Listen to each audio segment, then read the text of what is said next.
Well, welcome back, everybody, to another episode of Higher Ground, the podcast. We are all about higher thinking and higher living. Today, we are bringing you fresh insights, inspiring stories, and a little fun as we explore perspectives in the cannabis world. We are thrilled to have Molly with us today, a cannabis nurse with an incredible story and a passion for her work.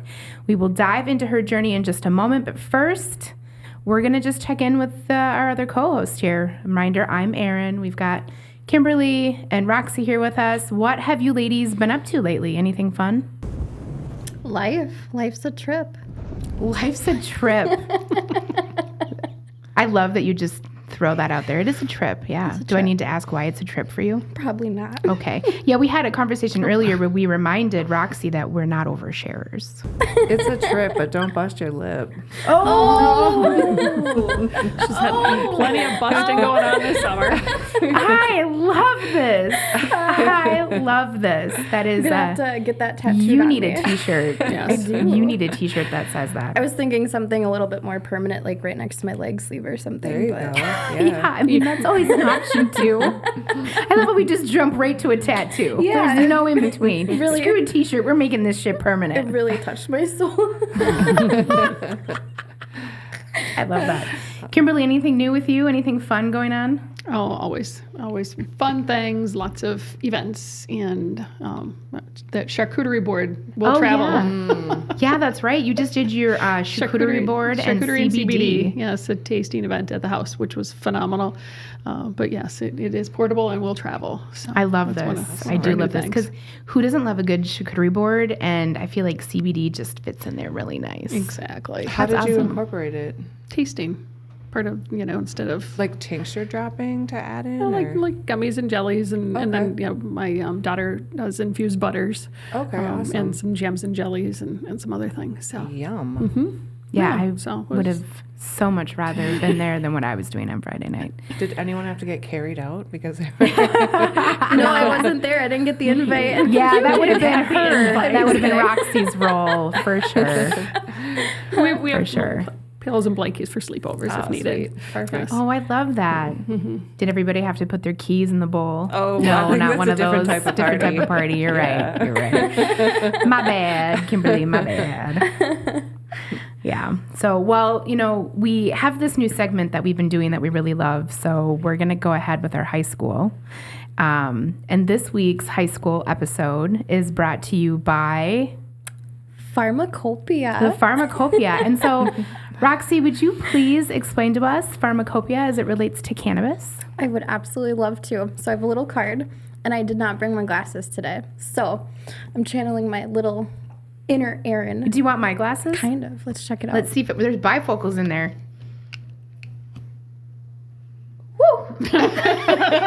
What a ride. Does it help? Just give me a second. I'm pretty blind. This was an experience. Oh, yeah. Okay. I can get into this. Just gotta hold real still. Yeah, move your chin. They're progressives. Oh. Don't tell anybody. I think it just went cross-eyed. Thanks, lady. So the United States Pharmacopoeia was first published in 1820, likely as a derivative of the British Pharmacopoeia, and was designed to standardize physician-prescribed drugs. The book was a byproduct of the group of the American medical. So, oh, here we go. I was doing so good, and then I moved my chin. That's what she said. Oh, sorry. Orky, very good point.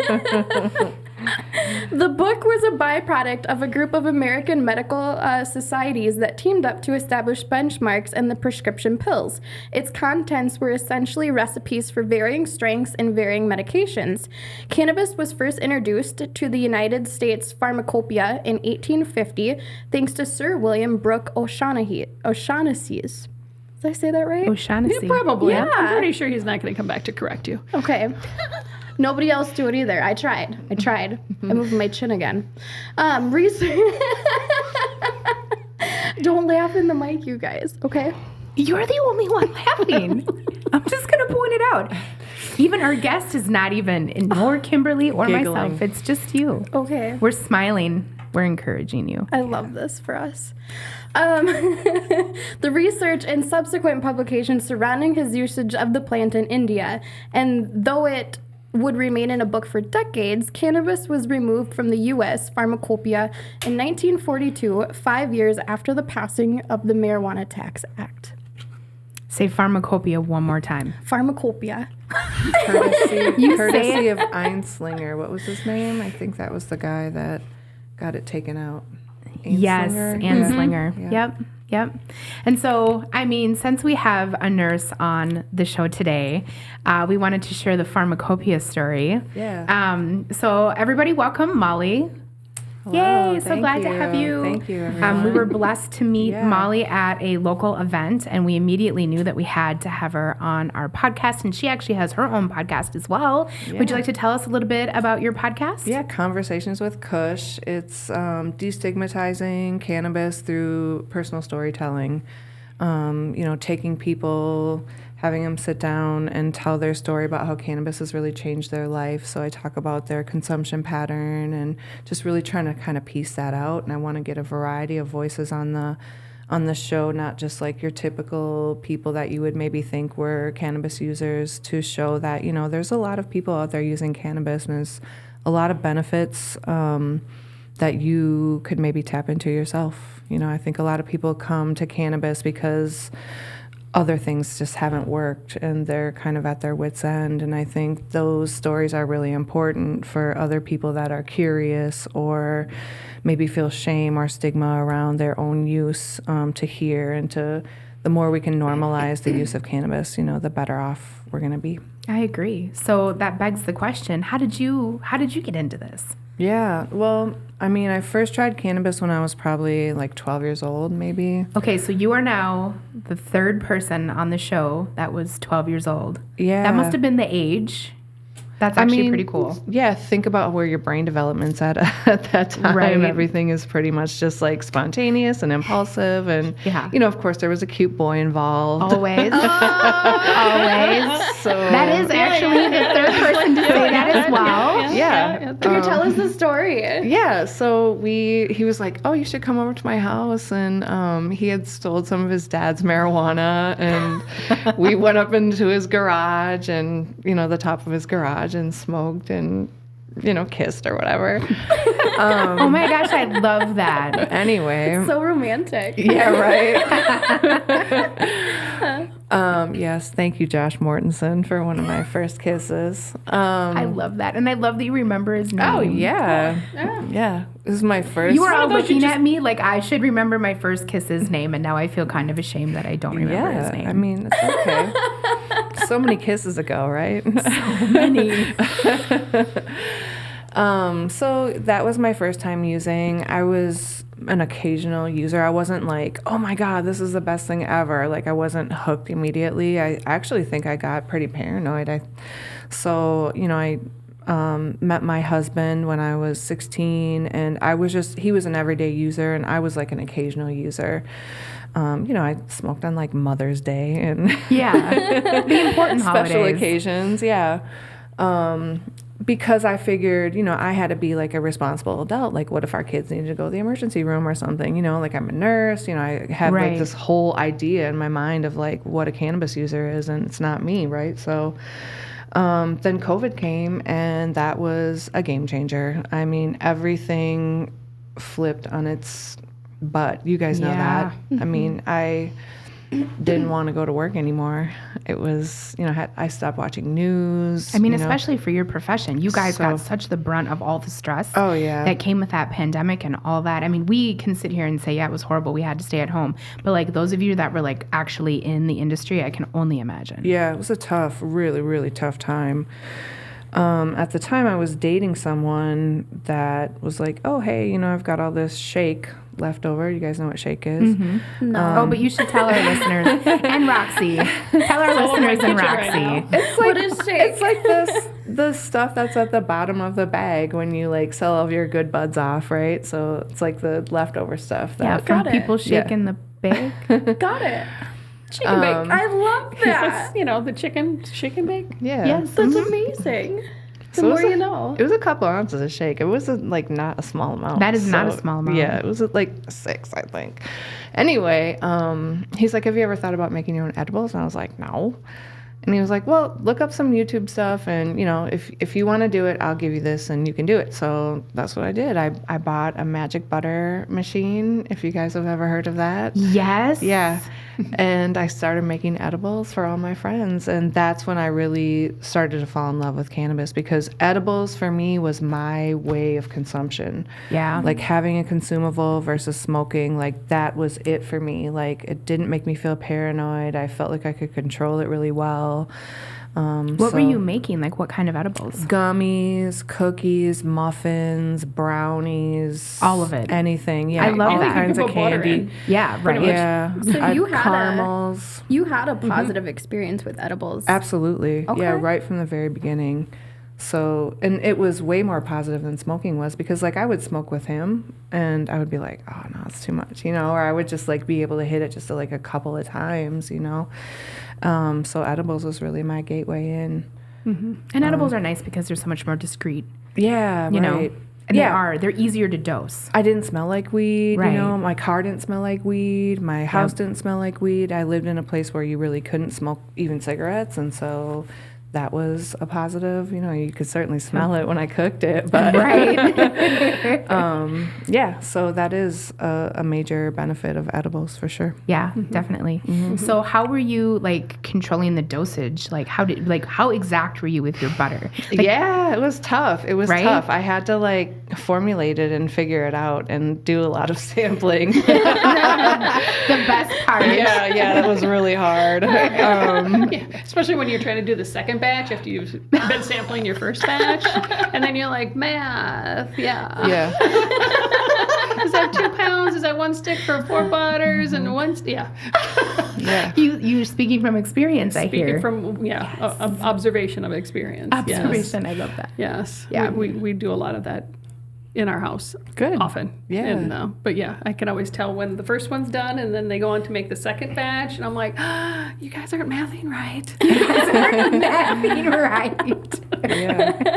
Yeah, it was just a lot of trial and error. So I would, just take a half a gummy at first and be like, how does this feel? I'd wait a couple hours and then, take the other half. And so that kind of set me up for, how I felt and like how other people might feel too. So I always recommended, just take a little bit at first, and you have to wait some time. Like, don't get Low and slow. anxious. Yeah. Low and slow. So That's really awesome. Yeah, So thank you. what kind of desired effects were you going after with your edibles? Like what were you looking for? Oh man.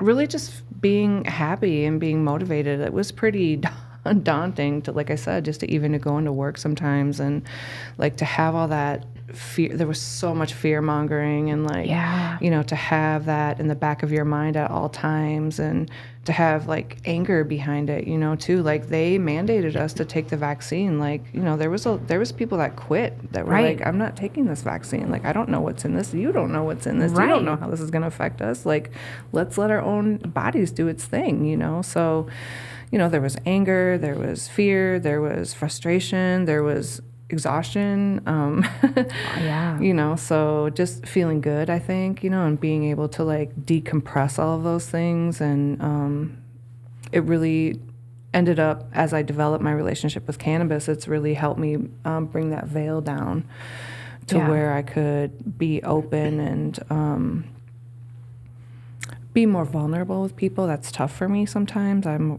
person that really holds it close to the cuff. So yeah. I just can't relate to that. Nope. We talked about that today, like processing emotions and sharing, and I'm more open than I guess I thought that I was, and that's interesting that you use cannabis. But it's okay. I mean, you can be open. You just have to know your boundaries and, For sure. And know your audience. and Discernment. Ooh, Practice I like discernment. that. Great word. Yeah. I love that. Yeah. I'm going to get that one tattooed right here. Yes, me too. I'm gonna put mine right next to perspective. Love Yeah, it. nice. Love it. Yeah. So, like, talk to us a little bit about, like, what you've done since COVID now, right? So since we've we'd like to think we're recovered. I don't know if we can really make that a past tense in our society yet, but I think we're getting there. So since COVID and making your edibles, what are you up to these days? So through that process, I went to go work for a CBD shop and did like an internship there almost. And there was a lot of interesting things always happening at that shop. We used to do things like deep dives where we would go and like bring in the community and talk about the bill as it was going through legislation and, what are the steps and like what does the language say and like kind of piecing that all out. We just had like a lot of different community things, and that was a really great experience. And I was thinking about the cannabis industry and being a nurse and like where I could find my lane. And I'm like, well, consulting is usually the route that people mostly take in cannabis nursing. And I'm like, I don't want to do that. I'm kind of a rebel. I'm probably like you a little bit, So, I don't want to do what everyone else is doing. So how else can I promote this beautiful plant medicine in a positive way without being a consultant? And so I thought, oh, shit, what if I just become a podcaster? I love that. There was actually an incident at, not an incident, but like an example of, we were doing one of those deep dives, and one of the ladies that was helping out with it was, I did like a hosting thing. So I was like, oh, everyone welcome, blah, blah, blah. And she's like, at the end of it, she's like, you were meant to have a microphone in your face. And I was like, oh, okay. So like that kind of always just like stuck around in my head. And I was like, oh, that's weird to say, but like, okay, if you think so. And so then, I decided let's try a podcast. Why not? I love that. Yeah. And I love the idea that you're really trying to kind of, your podcast is going after the stigma, right? Because I love the fact that when you look at all of us, we don't look like what people attribute to, cannabis users. Yeah. And I love that because I think that we're actually representing a bigger majority than society is giving credit to. For sure. I was just reading an article that the uptick in cannabis use, one of the largest groups is women over 40, right? And so, I know you can't identify with that, Ms. Roxxi. Can't relate. So I'm not going to look at you. But, I think that as, especially as women, we're getting to this point in society where it's okay to not be okay. Yeah. And it's also okay to explore other avenues to feel okay. For sure. And so I really love how, especially like women's communities, I think we're being really open about that. There are so many good uses for cannabis in all of its states, especially for us women. Yeah. So is there anything that you could speak to about like who you've met so far who's had like a powerful story around cannabis or cannabis use? Well, like the first few episodes, I really just was like, I don't know what I'm doing. And so I'm just putting all my friends on that have businesses. We can totally identify with I this. just invited like all the people that I knew love me and weren't going to see me like stumble and fail. Like they were going to lift me up and make it a positive experience. So I just kind of put them on. And then I'm like, okay, speaking to, what you said about, showing a side of cannabis that you might not think of that's a cannabis consumer, I also want to show that other side of like the person that is a typical cannabis user maybe, or what you would think of as a typical cannabis user, and showing like, there's highly successful adults out there using cannabis on a daily basis, and like what does that matter really what they look like, you know what I mean? So I want to... You humanize it. Exactly. Love that. So, to show that other perspective, too, of, like, the daily user. And, like, you don't know who's using cannabis a lot of times. Right. So... You really don't. Yeah. Especially now because edibles are everywhere. Yeah. Right? Like, I think that's the thing. Like, people make this assumption, oh, if you smell like it. I never smell like it. Exactly. I think that's one of the more beautiful conversations that's actually coming out of the criminalization of... marijuana, is that we can have a vulnerable and intimate conversation. We can humanize it. We can break down the stigma. And us as women, we're like Erin said, we're able to talk about it and say, like, I'm not okay. I came to cannabis for like pain management, but as I'm walking through this journey, I'm like, it's really helping me process my emotions. Absolutely. And there's probably nothing more vulnerable than going to the doctor and talking about, I'm not okay. Can you kind of like walk us through what that conversation would look like if somebody came to a doctor and needed to disclose cannabis use? Yeah, it's really a scary thing for people, I think. they think they're going to get in trouble, but cannabis is legal Right. here in Minnesota. And, cannabis is medicine. And that's really what you need to lead with. Like, you can tell your doctor, your provider, whoever that is, hey, this is what's working for me. I've gotten the best sleep I've gotten in however many years, or I don't have as many episodes of my IBS flaring up, or I can actually move my joints in the morning, and after I take a little puff, I can move around and be mobile and really get my day started off right, So I think the first thing is just really being vulnerable, even though you're scared, like, do it anyway, and saying, when they're going through their list of questions of like, do you use illicit drugs? You can just be like, no, I don't use illicit drugs, but I do use cannabis. Like, that's my medicine. So like reframing the whole word even, I think is really powerful.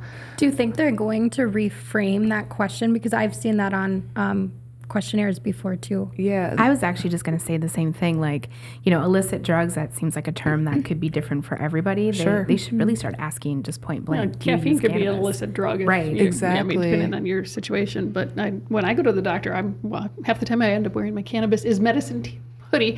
Oh, I love Which I that. just did actually when I saw my cardiologist. That's awesome. I love that. I just wear it. I'm very, very vocal about it. Yeah. And I have, speaking from medical experience, I tell all my doctors and dentists, I'm like, yep, that's my first and foremost. What prescription is you on? Cannabis. Yeah. They're like, you have to. You have to. You have to disclose it because it does have interactions with other medicines. Yes, it does. With with all the different medications and my other pharmacist, when I went to Costco to pick up my other medication, my cannabis is medicine, and of course the pharmacist is like, yes, you go, girl. I love that. So that's Actually, I had probably about 6 people come up to me at Costco when I was wearing it, like, I love your hoodie. I'm like, I know, me too. That's why I'm wearing it. Yeah. I had a few side eyes, but I just let them give that dirty look and you just keep walking. Yeah, exactly. But, having that conversation.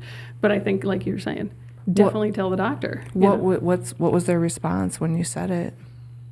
Oh, like your cards guy, what was his, or person, I guess I should say. Oh yeah, they all agree. They're all like, yes, if it's working, we know it's beneficial.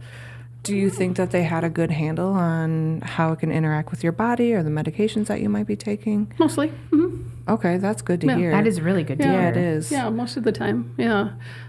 Sometimes it's more because I have to let them know how it works for me. But some of them have some experience and they actually understand it and they are open to that That's conversation. exciting. That's good The to know. conversation is Yeah. changing, which Yeah, I it think is. is very, influential. And that's something that I haven't done. To my knowledge, I don't think I've disclosed to my doctors that I'm a cannabis user. I think the more we tell the doctors and inform the doctors that we are using it, the more they're going to be accepting of it. Sure. Because they're hearing from patients. If they're hearing from patients, they're hearing from the media. They might even be using it themselves. Yeah. My hope is that those conversations will push them to investigate further into cannabis and the benefits of it and how it works in people's bodies and what drugs it interacts with and, how they need to be mindful about it going forward. So that's really my hope. And that's why I always tell people, like, you need to have these conversations because if you don't, we're not going to get that response from providers. And eventually, hopefully, we're going to get, insurance to recognize that this is people's medicine, especially for like veterans or disabled people. Yes. I mean, that's a huge thing, they want to be able to access their medication and they can't because it's all out of pocket and they have to grow it and they, all the things. So. Right. Yeah, so being in the medical profession, if somebody were, a doctor per se, were to react negatively or where you felt you weren't able to continue being vulnerable about that, how would you really advise a patient to handle that situation? I would tell them to get a new doctor. Yeah. I double would. that down. Yeah. I second that. And I definitely would. Yeah. I love that. Yep. You need to advocate for yourself. You really do. And that's hard for patients because they don't often know like what their role is in their care, but like it's all about you. This Right. is your You know, permission yeah. to say, I take it into my hands. You know, Yeah. this is my life. This is my medicine, and nobody knows you better than yourself. Right. I think it's scary for, you know, certain populations like pregnant women. That's how, you know, I came from labor and delivery background, so that was always a big thing. I never used to ask people if they use cannabis, and if they came in and they were like, "Oh, we've never seen this person before. We need to get a drug test." I'm like, "Oh, sorry, I missed it." Like, I'm not, you know, if I thought that they were using cannabis or if I could smell it or whatever, I'd be like, no, I'm good. You know, and maybe that's not what I'm supposed to do, but like, you know. But in some ways, that's protecting the that's patient. humanizing it. I you know, felt I mean, like it was protecting them. Yeah, because because you get this whole CPS involved. Yep. You know, now they don't test for it. So, or if they do, it's just like negligible. It just, they don't really follow up on it. Yeah, but I think that's something that a lot of women really were afraid of because of course they were. They knew that if they were quote outed for consuming, that like CPS could get involved, and like it was a really big deal. Oh, exactly. Yeah. You know, so I think speaking to the fact that it's not like that anymore is so important because I don't think that knowledge is out there as it should be. Yeah, and I mean, there's so many ways that you can consume cannabis as a pregnant person that maybe aren't as harmful as, you know, the research really isn't that great, you know, and it's a lot of animal testing, it's a lot of male testing on like this they're using like this old research project that they did that's like not really super good data.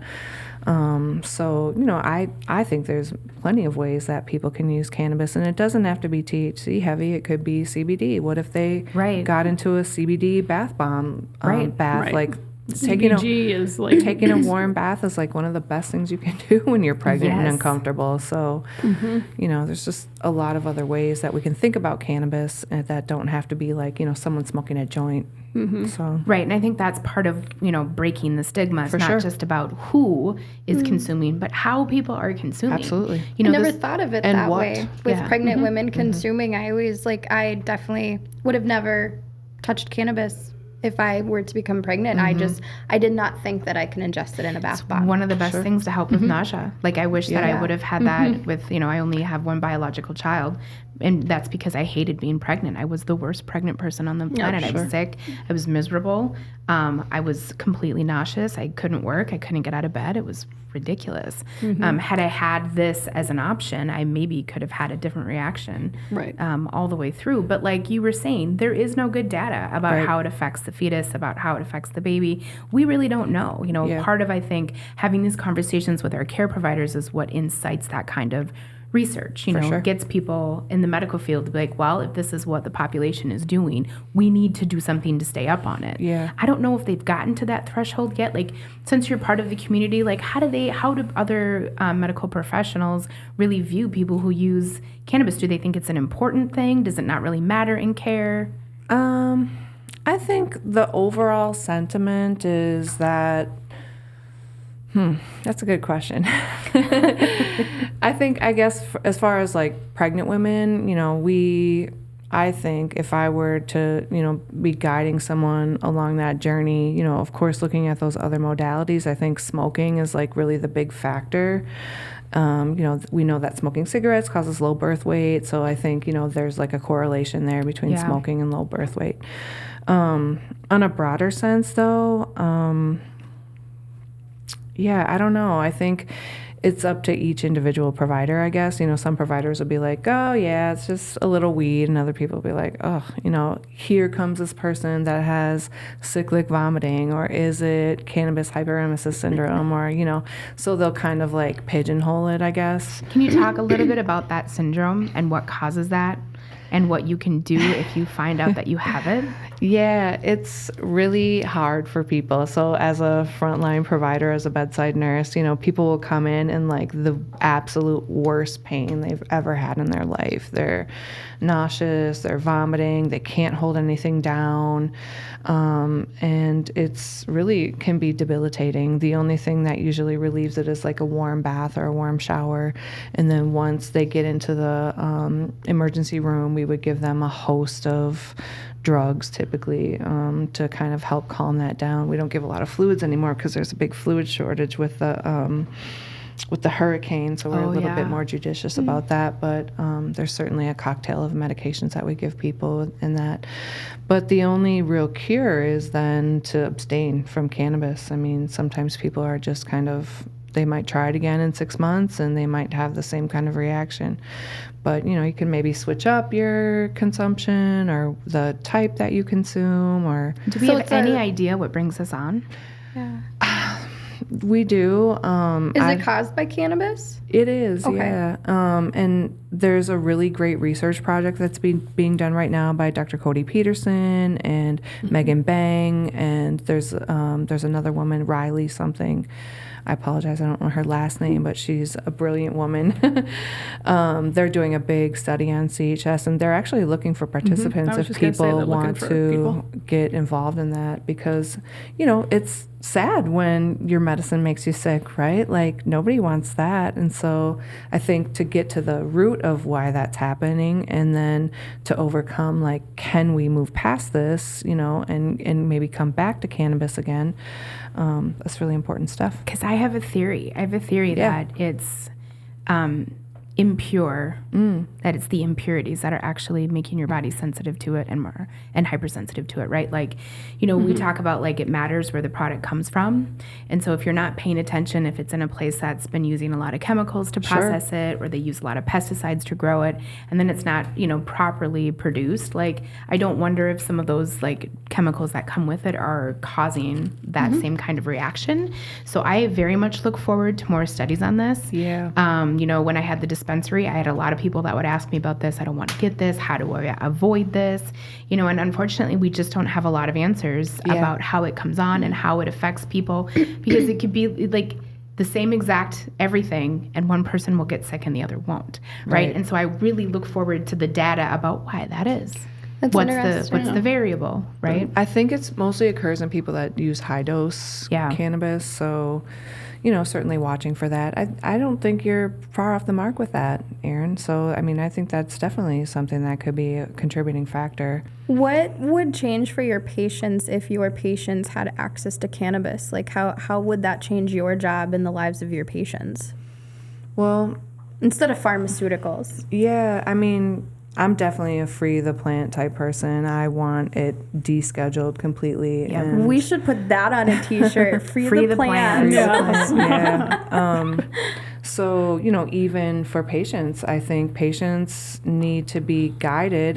There's never would I recommend it would be against, I can't make recommendations. I'm not a practicing physician, first of all. So, the patient should be guided in, their lifestyle, their diet, their sleep, their whole person interaction with community. Exactly. Whole care. Holistic approach versus putting everything in a box and checking down the line. Yeah. And then being able to piece out what's going to work for me. What is my goal? Is my goal to have, restful sleep for 7 nights a week? Is my goal to get up in the morning and, like, really get my day going versus just laying around till noon till I feel better, so, like, helping them identify their goal, helping develop some action steps around that, and then incorporating cannabis and then journaling through that process as to, like, okay, this worked. No, this didn't. Oh, okay, I had a different intention this day, and this was a lot more helpful, so, I mean, that's kind of the role of a cannabis nurse. I'm not sure. Is that what you were asking? Yeah. Okay. Absolutely. Yeah. I think it's interesting that all the conversations that we have with not only our guests, but within ourselves, like, we've always stated to come with cannabis with an intention, whether that's to have a really good damn time or just to process emotions or pain management or whatever you're coming to it with. It always comes back to intention. For sure. And you just mentioned having a goal. And for those that are kind of curious or have never indulged in cannabis, how do you know what your goals are? And how do you help somebody decipher their goals? That's a great question. I mean, only you can really come up with your goals, right? So, you think about like, do you want to decrease your alcohol consumption? Would you like to use cannabis as an alcohol alternative? Or, have you used cannabis before? Have you had a good experience? Have you had a bad experience? Just kind of like getting to the heart of where they want to be, I think, is how you help a person kind of come into developing their relationship. So where would you recommend that somebody begins if they're kind of curious? Well, I always say that nurses are the best people to get cannabis education from. Definitely. So, yeah. I mean, we're trained in helping people discover their goal, helping people problem solve, critical thinking, therapeutic communication, so I feel like if you're a medical patient, if you're truly trying to access cannabis for your medical purposes, and you are maybe like a complex medical patient, you're on several medications, that should really be done with a licensed professional. Agreed. Mm-hmm. And it makes more sense for nurses to be doing that work first and foremost, because we are the people that educate patients, not doctors, not physicians, not pharmacists. But pharmacists, of course, will always have that great knowledge. But we're the natural educators in the healthcare community. So, and you're the people that patients trust, right? Hopefully, when patients think about like their medical team, everybody talks about their nurse, right? The people who are there, because I feel like the nurse is what gives the human touch a lot of times, right? You can relate whatever the doctor is saying back to regular people terms, if you want to say that. And so I think the trust that your community has is very high. So I think that's a great place to start. If you are complicated, if you are seeking real medical healing, start with a cannabis nurse. Yeah, especially, like if you don't know, like, should I be getting information from a provider? Like, if you, like I said, if you're on multiple medications and you just want to have that assurance of like, this is someone that's really looking out for my health concerns versus, maybe just going to a bud tender and they'll be like, oh man, I smoked this great weed last week and you should really try it. It's like, wait, well, is that what I need? Or, can I smoke? And I don't know. And, so just what's the biggest bang for your buck? Probably not the where to start. Yeah, for sure. Yeah, and nothing against bud tenders. I mean, we all have our role, right? But when it comes to medical patients, I think nurses should be doing that education. Mm-hmm. So are there any resources out there that people can use to help on this journey? Yeah, so my best resource came from ACNA, which is American Cannabis Nurses Association. They've done a lot of work, especially on making sure that our profession is elevated and that we are actually able to get a certification so that we're almost like recognized as a specialty, right? Molly, how do you find a nurse that has that accreditation? Yeah, so you can go to their website, I think, and check for a nurse there. And you just, I don't know, I guess Google search, I guess. You want to look for people that do actually hold a medical license. People that come to mind right away are Megan Bang, the Trusted Canon Nurse, Sherry and Elizabeth Mack, the Green Nurse. Right here in our own state, we have Trisha from Centris Medical. There's She's cannabis on the podcast last week. Yeah, sweet. So, I mean, there's cannabis nurses out there, and there's a lot of, there's people like Mo Smith that does cannabis. Why am I forgetting the name now? Cannabis Public School. Every Sunday, she has a forum where you can go, anyone can access Cannabis Public School. It's free. She'll have a medical professional or she'll have a wellness liaison that will come and, talk about what they do in the cannabis space and like open those conversations up, to where you can think about cannabis in a different way. So is that like a podcast, a video? It's just a group meeting that you can access a link to. That's amazing. Yeah, it's awesome. Yeah, Mo is an incredible educator, and she's doing really great work. She's out of California. What a movement. That's so inspiring. I love that. And people are hungry for that information that they know can be verified, right? Because there is so much disinformation out there that sometimes you read stuff and you're like, I don't know, is that even true? Yeah. So I love the fact that there's beginning to be all these resources where you can trust the information and what you're getting from them. For sure. Yeah, people like Dustin Sulak, Dr. Ben Kaplan, Cody Peterson, Ethan Russo. I mean, all of these people are people that you can really tap into. And then you'll find that there's a myriad of people that you'll be able to get connected to. So how do you spot disinformation in the cannabis industry for those that don't have experience or me that think they know everything and you are quickly humbled? Well, you know what? I don't know everything there is to know about cannabis. And I would never make that claim. Absolutely. You know, and I'm learning as I go. I learn from people on my podcast all the time. So I don't know that you can necessarily spot it right away, but you can do your own research and then, you know, piece that out, you know. That's really important. Yeah, you do have to verify. Like if you hear it one place, Google that. See if that's actually something that has been already discredited or you see it in other publications or other people talking about it. Trust but verify. Yep. Yeah. Trust your source. Well, and I mean, if we're talking free the plant, like, you know, just try some shit out and see what happens too. Right? Like that was, and I always like to remind people that like those of us who've been doing this for a hot minute, that was the only option we had. Exactly. There wasn't any, you couldn't go to there was no public school for, like there was no way to get verified knowledge, you know? Right. Yeah. Especially because there was no internet. So, you what? know, well, I know. What did you do? We played a lot of cards. Read encyclopedias. Yes. So like, you know, that was how it all began, is that you just tried it and see how it felt for you, right? You faffled. Yeah. You fucked around and You found out. And so like there is some of that is still relevant, right? Because there's such a variety in the industry about what you can try. Like I still think that that's a great way to come at it if you don't have a difficult medical history, right? It is still okay to just go to the dispensary and say, this is the first time that I'm using, what do you recommend? The bud tender will be able to tell you what is a good idea. Yeah, think about what that's going to be for people. That's going to be super daunting and overwhelming for someone that's like 65 going into a dispensary and trying to access some medicine.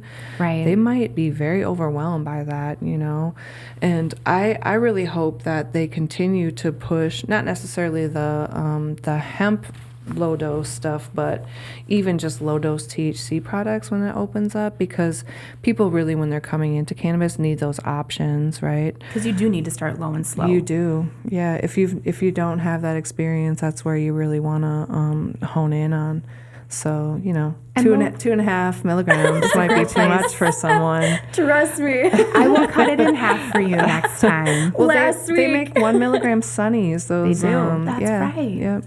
We'll have to get some. If you don't recall, last week Erin dosed me. It was 2 weeks ago, hon. 2 weeks ago. I love that she doesn't even remember. That makes it even better.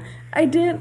And it was just a tiny little mint, but you guys, this is it. She doesn't have the same tolerance that I do. She hasn't been using the same consuming as long as I have. It's different than a gummy. But I was going to say they're all so different. Yes. A mint versus a gummy versus a drinkable versus a chocolate. They're all going to react differently. I mean, you can, they could all be 2 milligrams. Yeah. But they're not all the same 2 milligrams. It's a prime example of it because, like I've been saying, I've taken like a 5 milligram gummy and I've been just fine. I took that 2.5 milligram mint and I could not stop laughing. You could drink a 10 milligram soda pop.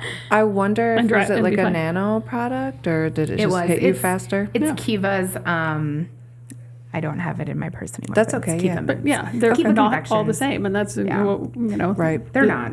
And the scary part is sure. And those are technically, I believe they are nano because you're supposed to like hold them under your tongue sublingually for as long as you can before you chew it and swallow it. I don't know if I did that. You probably didn't. That's okay. I probably just didn't seem to that matter make for a difference. you. Yeah, didn't seem to matter for you. As I said earlier, though, there's nothing wrong with just laughing and just like having a good time. Yeah, laughter is great medicine. We are here for the higher thinking, higher living. Yeah, but one thing that I learned that I didn't know recently that I want to share with everybody in case you don't know or need to know.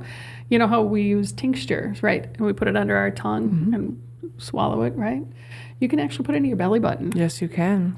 What? Does that work? You should do it. You should do it too if you have gastro issues. It absorbs through your belly button. So if you don't like the taste, for a lot of people who don't like the taste or the fact that they're putting the oil in their mouth, put it in your belly button. Yeah, when you go to bed at night. I love this. Mind blowing, Erin. This is fascinating. I have a massive innie. Like my belly button, I have an innie. TMI. Well, it is. I have an innie. I finally have a use. Yes, there you go. I finally have a use for my innie. Yeah. Put some little cannabis in your. I love this for me. I love this for you too. See, it helps to share because there's somebody out there with a belly button like mine. And who doesn't want to use a tincture under their tongue. Yeah. Right, and a lot of people don't. They don't They because just don't want to use it. And, It doesn't taste good. No, my husband has an aversion to them as well. He doesn't want to do that. We're going to learn from being vulnerable. I can't wait to tell him he can put it in his belly button. love So just don't tell them. Just do it. Just do it. Even better. Just do it. I'll let you know. I'll let you know how that goes. Just lift his shirt Put up some like, tape on it. Drop it in there. Drop it in there, put some tape on it. It's not coming out. Definitely not. Pretty much what's his belly button. Duct tape or painter's tape. Sorry, we're not going to wax his belly. Not mine. I take no accountability when I'm under the influence. Sorry, Mom, I didn't mean to start I think this. we said that last week. I'm pretty sure we did, actually. Yeah, I'll use him as guinea pig. It's totally fine. He's used to it by now. People need to know that there's so many different types of consumption, different consumption patterns or different ways they can consume, even suppositories, either vaginal or, in your rectum if you need that. So I talk about that. I've talked about that too, especially for, sex and endometriosis or PMD, whatever the initials are. PMDD. and just period put it right symptoms there. Even, it works. It works really good. For sure. Yeah, there's some really good topicals for cramps and all that stuff too. The Carpe Diem CBD oil has, so I have endometriosis, and that has been something that's really worked for me, and nothing will touch my cramps like cannabis and that CBD Put it in your oil. belly button. I'm gonna have to shake it in my belly button. All right, you're gonna have to let us know how that goes. Let us know if you tape it in. I can't wait to hear. Well, Just it's put a not little gonna fall out Band-Aid. like a mint would. Nope. I wonder if the it's mint will gonna not fall change out. the smell. Are you gonna walk past and smell like mint? Is it just gonna linger? No. I mean, no, I it'll doubt absorb. it absorbs, right? Okay. Unless fair somebody's enough. going to go down there and lick your belly button. Not into that, but if that's That's your, surprising to me, actually. I expected a different answer out of you. Well, I'm not oversharing today. Oh, yay! You passed the test. Did you just bait me? I sure did. Did you just bait me for my king? I did. Gross. What else My you got? mom's watching. Sorry. Well, ladies, this has been a very insightful conversation. I've learned a lot today. Thank you for coming, Molly. Of course. Yes, thank you for Molly. having me. Yeah. Yes, It was so my pleasure. I'm wonderful. so excited to be label mates with you guys. How do we even call that? We're in the movement. Studio mates? Yeah, Yes. you got, I mean, We're free in the thankfully, plant. we Yeah. are. Yeah. And our producer, Gabe, who is amazing, actually does Molly's podcast as well. Totally, yeah. He is just digging deep into the green industry, so we love that for him. Thank you, Gabealicious. I'm pretty sure he just gave me the peace sign. There we go. You know you're gonna make it big, Gabe. Free the nipple is a huge movement. Yeah. And we're on Free the Plant, so I'm sure we can make it bigger than Free the Nipple. I'm sure we can make that a dual t-shirt as well. I like that. Yeah. Look at us, Yeah. marketing engineers.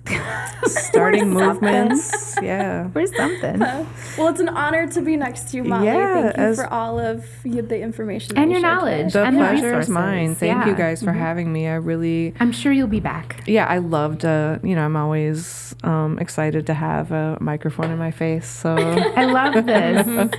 How can we connect with you? yeah, thank you. And how can our audience connect with you? Yeah, on Instagram, I'm Molly the Kush RN, and it's all one word. I also have a podcast page, Conversations with Kush podcast.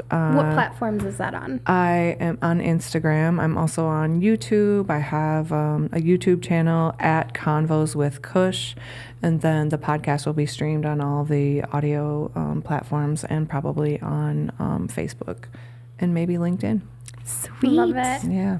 I am so excited that you were here today. Thank you for all of your wonderful knowledge. Thank you. It was my pleasure. Thank you for inviting me. It was really great to sit down with you guys and get to know you better. So yes, awesome. Wonderful. Yeah. Well, thank you, listeners. Until next time. Toodaloo.